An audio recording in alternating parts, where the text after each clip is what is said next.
Break के बाद मैं बात करूंगी रिवायती हरीफ भारत की। नागिन हूं मैं, नागिन। तो एक हाथ में कटोरा, दूसरे हाथ में आतंकी फैक्ट्री की चाबी लिए घूम रहे पाकिस्तान ने फिर से भारत के खिलाफ दुनिया के मंच से रोना धोना शुरू किया। फिर क्या था, भारत ने यूनाइटेड नेशन की बड़ी सभा में पाकिस्तान की वो जोरदार धुनाई की कि अब वो घबरा। अक़वाम मुत्तहिदा में पाकिस्तानी मिशन की नुमाइंदा साइमा सलीम का भारत को भरपूर जवाब। कहा, जम्मू कश्मीर भारत का ना कभी था ना कभी होगा। भारत ने कश्मीर पर जाबिराना कब्जा कर लिया। You called Pakistan, your neighbor, the epicenter of terrorism. Well, I did it again today without using the word Pakistan. Yes, and this doesn't sound very diplomatic, does it? No, because you are a diplomat doesn't mean you are untruthful. I could use much harsher words than epicenter.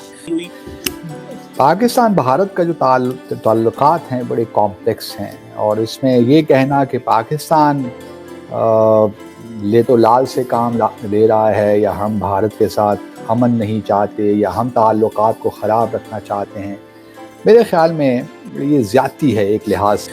आप कैसे देखते हैं, एक तो leadership भी हमारी America में मौजूद हो, लेकिन डिप्लोमेटिक आइसोलेशन इस हद तक चली गई है। डॉक्टर साहब, एक बड़ी हैरानगी की बात है कि पिछले 7 दिन से पाकिस्तान के जो वज़ीर आज़म और वज़ीर ख़ारजा अमेरिका में है, लेकिन किसी अमेरिकी शख्सियत जो कि हुकूमत में उनसे मुलाकात नहीं। दिल चाहता बंदा नहर में कूद के मर जाए, कभी कभी दिल चाहता टावर से गिर के मर जाए, कभी कभी रक्षा चलाते जा रहे रक्षा ही मार दें किसी के अंदर। इतने आवाज़ार हो गए हैं। इतनी नाउमीदी क्यों है? तो पाकिस्तान में रह क्या गया है? क्या रह गया है? कुछ रह गया? कुछ भी नहीं रह गया। सो ओरिजिनली ये हमारी एक तो फॉरेन पॉलिसी नहीं है। फॉरेन पॉलिसी यही है जहां से पैसा मिलता है हम उनके साथ अटैच होते हैं, ये फॉरेन पॉलिसी है। अंडर दीज सर्कमस्टेंसेस, और इस वक्त पूरी दुनिया में शोर है आपके इकोनॉमिक स्टेबिलिटी के बारे में, और उसके बाद आपकी पॉलिटिकल स्टेबिलिटी के बारे में। क्योंकि भारत को अगर आप देखिए तो भारत इस खिते में एक बड़ा मुल्क है, और तो जब आप बड़ा मुल्क होते हैं तो आपकी जिम्मेदारियां भी ज़्यादा होती हैं। पहले तो इस बात का आप जायज़ा ले लीजिए कि पाकिस्तान भारत के ताल्लुकात ख़राब हैं क्यों।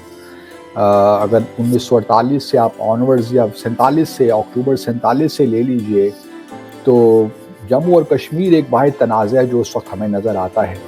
लेकिन पिछले 75-76 सालों में बहुत से और भी इश्यूज़ ऐड हो गए हैं इस हमारे बायलैटरल रिलेशनशिप में, जो इरिटेंट्स कह लीजिए, आप इश्यूज़ कह लीजिए, लेकिन बुनियादी जो नुक्ता है या डिस्प्यूट है वो जम्मू और कश्मीर ही का है। उसी की वजह से हमने 48 में भी जंग लड़ी, फिर उसके बाद 65 में भी हमने जंग लड़ी। तो ये तमाम जितनी भी हमारी म्यूचुअल अदावत है या हॉस्टिलिटी है, उसका शाखसाना जम्मू और कश्मीर ही है। तो मैं अपने भारत के दोस्तों से भी यही कहता हूँ कि आप भले कुछ भी कह लें, पाकिस्तान पे कुछ भी इल्ज़ामात लगा दें, जिसने आपने भी कहा दहशतगर्दी के मामलात में भी अगर पाकिस्तान को आप एक्यूज़ कर लें, ये मामला ठीक नहीं हो सकते, ना ही हमारा बाहमी एतमाद कायम हो सकता है। हम हमेशा एक कदम आगे जाएंगे, फिर 2 कदम पीछे हो जाएंगे, फिर मामलात वहीं से शुरू करेंगे जहाँ से हमने शुरू किए थे। तो बेहतर यही है कि भारत जो है वो पाकिस्तान के साथ संजीदगी के साथ बैठे अक्रॉस द टेबल, और जम्मू और कश्मीर के तनाज़े को कश्मीरियों की सियासी उमंगों के मुताबिक हल करने की कोशिश करे।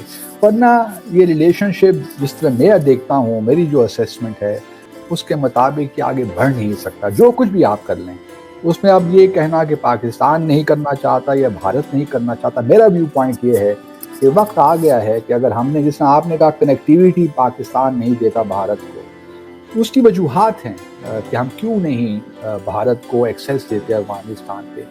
जब म्यूचुअल हॉस्टिलिटी होती है, बाहमी एतमाद नहीं होता। मिसाल के तौर पर आपको मैं मिसाल दूं कि अगर एक ट्रक या कंटेनर सामान लेकर आ रहा है, भारत का एक्सपोर्ट जा रही है थ्रू पाकिस्तान वागा के थ्रू, और वो लाहौर से आते आते पेशावर पहुंचती है, तो खुदा न खास्ता इस दौरान उस कंटेनर के साथ कुछ हो जाता है, कोई कत्ल हो जाता है, कोई बॉम्ब एक्सप्लोड हो जाता है, कोई एक्सीडेंट हो जाता है, कुछ और चीज़ हो जाती है, तो उसके रिपरकशंस क्या होंगे आप भी जानते हो, मैं भी जानता हूँ। तो जब तक एक म्यूचुअल ट्रस्ट कायम नहीं होता, उस वक्त तक इस किस्म की जो चीज़ें हैं, कनेक्टिविटी की, रीजन इंटीग्रेशन की, ये सारे हमारी ख्वाहिशात तो हो सकती हैं, लेकिन उनको आप इम्प्लीमेंट नहीं कर सकते। नुक्ता ये है कि क्या भारत संजीदा है जम्मू और कश्मीर के तनाज़े को हल करने के लिए?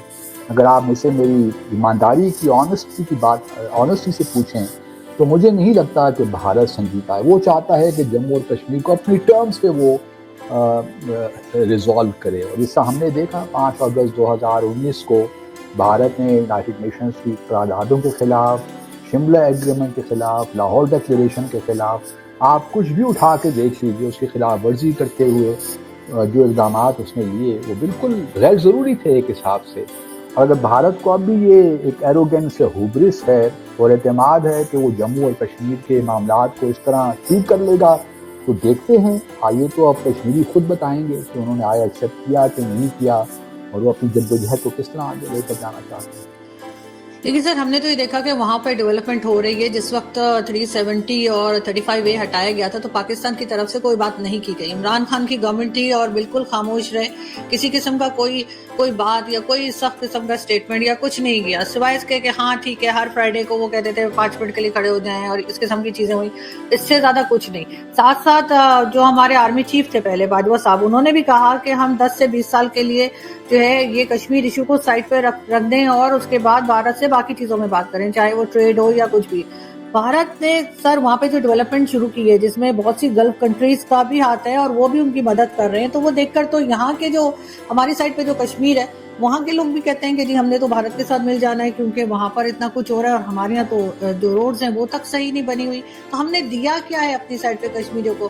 اور جہاں تک آپ قرارداد کی بات کر رہے ہیں یونائٹڈ نیشن کی، تو سر اس میں تو لکھا ہے کہ پاکستان اپنا حصہ خالی کرے، اپنی فوجیں باہر نکالے، اس کے بعد ہی وہاں پر ریفرنڈم ہوگا یا اس کے بعد ہی لوگوں سے پوچھا جائے گا کہ کس کے ساتھ رہنا ہے یا کہاں جانا ہے. تو پاکستان تو فوج ہی نہیں نکالتا باہر. اچھا، آپ نے 2 سوال کیے. جب آپ کا دوسرا سوال ہے اس کا جواب میں پہلے دے دیتا ہوں، کیونکہ بھارت میں بھی یہ بڑا پروپیگنڈا کیا جاتا ہے کہ پاکستان نے خود اقوام متحدہ کی قراردادوں پہ عمل درآمد نہیں کیا اور وہ بھارت سے تقاضا کرتا ہے کہ پلیبسٹ وہاں پہ کروایا جائے.